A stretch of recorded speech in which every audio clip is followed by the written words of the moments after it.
అస్మద్గురుభ్యో నమః. శ్రీమాత్రే నమః. అమ్మవారి దివ్యపాద పద్మాలకు నమస్కారం చేసుకుంటూ వీడియోలోకి వెళ్ళిపోదాం.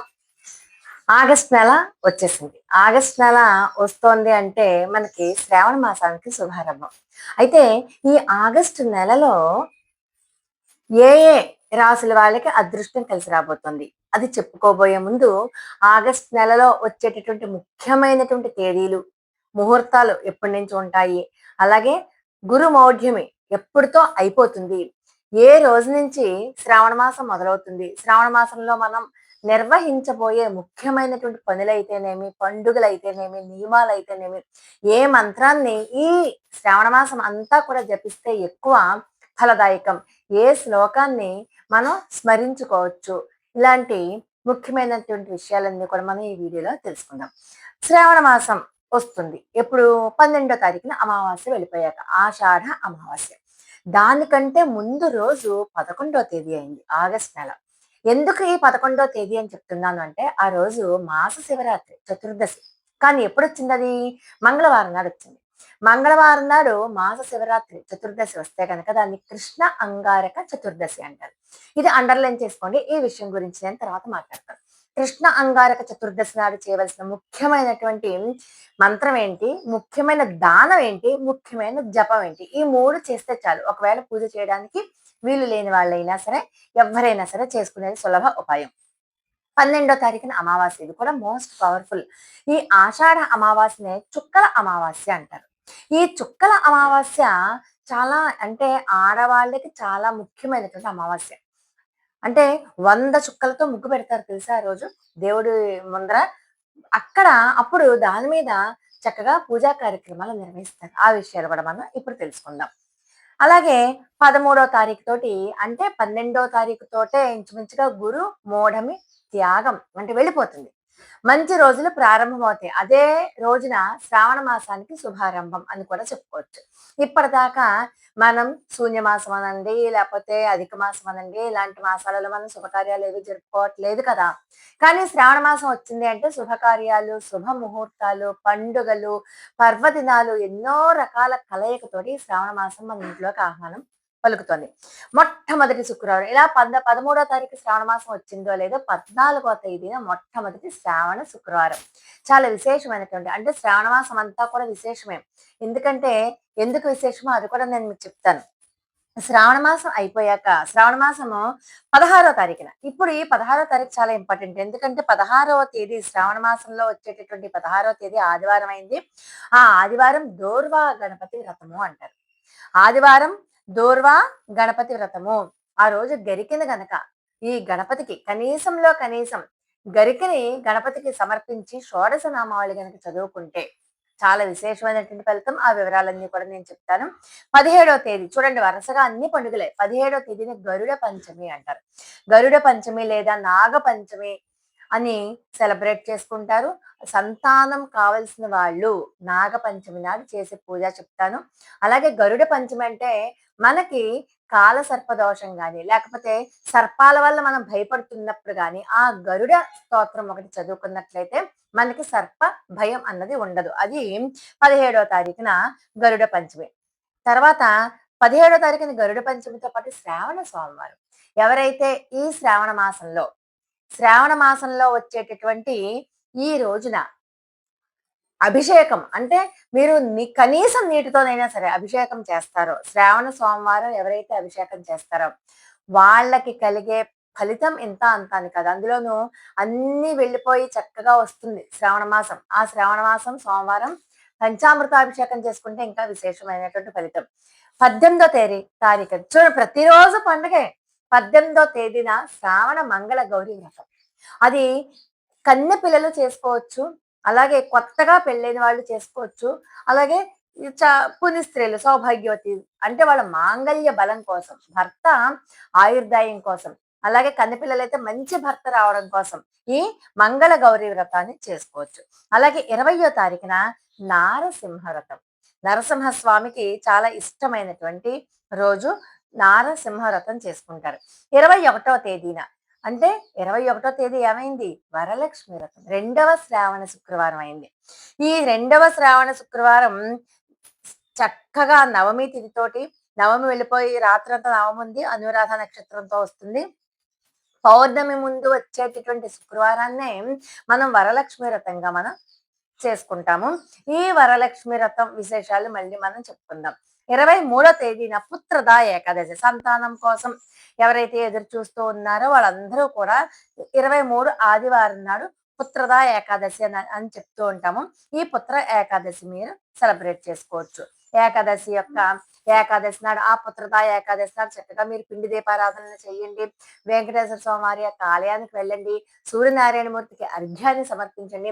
ముఖ్యంగా ఈ శ్రావణ మాసంలో ప్రతిరోజు కూడా ఉదయం సూర్యనారాయణ మూర్తికి ఎర్ర పూలు, ఎర్ర అక్షతలు వేసినటువంటి నీళ్ళని, అంటే ఈ రాగి చెంబులో ఉన్నటువంటి నీళ్ళని కనుక అర్ఘ్యం సమర్పించినట్లయితే చాలా విశేషమైనటువంటి ఫలితం వస్తుంది. అలాగే ఈ వెంకటేశ్వర స్వామి వారి యొక్క ఆలయానికి వెళ్ళి మీరు చక్కగా ఆ తులసి మాలని సమర్పించడం ఒకటి చెయ్యండి పుత్రదా ఏకాదశి నాడు.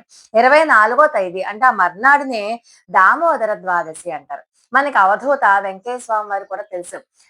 ఆ వెంకయ్య స్వామి వారి యొక్క ఆరాధన చేసుకోవాల్సినటువంటి రోజు కూడా అది. అంటే ఎవరైతే ఆ గురువుని, ఆయన్ని గురువుగా భావించి ఆరాధిస్తూ ఉంటారో వాళ్ళు వెంకయ్య స్వామి యొక్క ఆరాధన 24వ తారీఖున చేసుకోవచ్చు.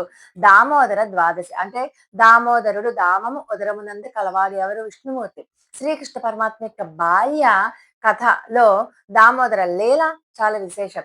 ఆ దామోదర లీలను స్మరించుకుంటూ తులసి కోట దగ్గర దీపారాధన చేసి ఆ దామోదరుడికి కాస్త వెన్నపూస కనుక నైవేద్యంగా పెట్టినట్లయితే చాలా విశేషమైనటువంటి ఫలితం. అటువంటి దామోదర ద్వాదశి 24వ తేదీ. అలాగే 26వ తేదీ వరాహ జయంతి. వరాహ స్వామి జయంతి మనం మొన్నటిదాకా ఆషాఢ మాసంలో వారాహి నవరాత్రులు మనం సెలబ్రేట్ చేసుకున్నాం కదా. ఈ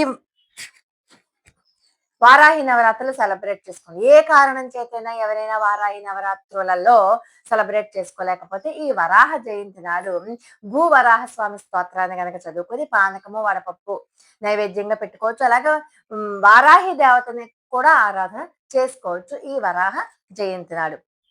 అలాగే 28వ తేదీన శ్రావణ పూర్ణిమ. శ్రావణ పూర్ణిమ, జంధ్యాల పూర్ణిమ, రాఖీ పూర్ణిమ, రక్షాబంధనము. దీంతో పాటు ఈ 28వ తేదీ గాయత్రి మాత జయంతి. అందుకని సర్వ గాయత్రి మంత్రం ఉంటుంది కదా, నేను స్క్రీన్ మీద చూపిస్తున్నాను చూడండి. ఆ సర్వ గాయత్రి మంత్రాన్ని ఈ 28వ తేదీ గాయత్రి మాత జయంతి సందర్భంగా మీరు వీలైనన్ని సార్లు స్మరించుకోండి. ప్రతి ఒక్కళ్ళు కులమత వర్ణ వర్గ విచక్షణ లేకుండా అందరూ జపించుకోవాల్సినటువంటి గాయత్రి మాత మంత్రం అందరికీ కూడా సౌభాగ్యాన్ని, సౌఖ్యాన్ని ఇచ్చేటటువంటి ఈ మంత్రం యొక్క ఆశీస్సులు గాయత్రి మాత ద్వారా పొందండి. ఈ మంత్రం ద్వారా. అలాగా 28వ తేదీన శ్రావణ పౌర్ణమి. అలాగే 31వ తేదీ పౌర్ణమి వెళ్ళిన 4వ తేదీన 4వ రోజున సంకటహర చతుర్థిగా మనం సెలబ్రేట్ చేసుకుంటాం కదా. సంకటహర చతుర్థి ఆ రోజు చాలా విశేషమైనటువంటి రోజు. సంకటహర చతుర్థి ఎందుకు విశేషమైనటువంటి రోజు అంటే ఆ 31వ తేదీ మీకు ఏ రోజు వచ్చింది? సోమవారం తదియ 8 గంటల దాకానే ఉంది. చవితి ప్రదోష వేళలో ఉంది. కాబట్టి సోమవారము శ్రావణ మాసంలో వచ్చేటటువంటి చతుర్థి కాబట్టి సంకటహర చతుర్థి విశేషమైనటువంటి చతుర్థి. మరి శ్రావణ మాసంలో 4 శుక్రవారాలు ఎప్పుడెప్పుడు వచ్చాయి? ఆగస్టు 14 మొదటి శుక్రవారం, ఆగస్టు 21 రెండవ శుక్రవారం వరలక్ష్మి వ్రతం, ఆగస్టు 28 పౌర్ణమి నాడు వచ్చింది చూడండి. పౌర్ణమి, శుక్రవారం, శ్రావణ పౌర్ణమి, జంధ్యాల పౌర్ణమి అన్నీ కలిసి వచ్చాయి. ఇంకా ఎంత విశేషం అంటే అంత విశేషం. ఈ పౌర్ణమి, శుక్రవారం కలిసి వచ్చినటువంటి అది ప్రత్యేకంగా ఒక వీడియో చేసుకుందాం. మీకు శ్రావణ మాసంలో లక్ష్మీదేవి యొక్క ఆరాధన పౌర్ణమి, శుక్రవారం నాడు ఎలా చెయ్యాలి, కనకధార ఆరాధన ఎలా చెయ్యాలి అన్నది మనం ఆ రోజు ప్రత్యేకమైన వీడియోలో మనం తెలుసుకుందాం. అలాగే ఆఖరి శుక్రవారం సెప్టెంబర్ 4వ తేదీన వచ్చిందనమాట. దీంతో శ్రావణ మాసంలో 4 శుక్రవారాలు మాత్రమే వచ్చాయి. అయితే చదవవలసిన స్తోత్రాలు ఏంటి, మంత్రాలేంటి, ప్రత్యేకమైనటువంటి దీపారాధన ఏంటి మనం చెప్పాను. నేను వరలక్ష్మి వ్రతం నాడు కానీ లేకపోతే ఈ 4 శుక్రవారాలలో కూడా మీరు ఆవునేతి దీపారాధన చేస్తున్నప్పుడు ఆ దీపారాధనలో కాస్త పచ్చకర్పూరాన్ని ఇలా నలిపి వేయండి. లక్ష్మీదేవికి అత్యంత ప్రీతిపాత్రమైనటువంటి సువాసన ఆ పచ్చకర్పూరాన్ని వేయండి. అలాగే జవ్వాదిని లక్ష్మీదేవి యొక్క చిత్రపటానికి చక్కగా బొట్లుగా పెట్టండి. శ్రావణ మాసంలో వచ్చేటటువంటి ఈ 4 శుక్రవారాలు కనీసం అది చేయండి.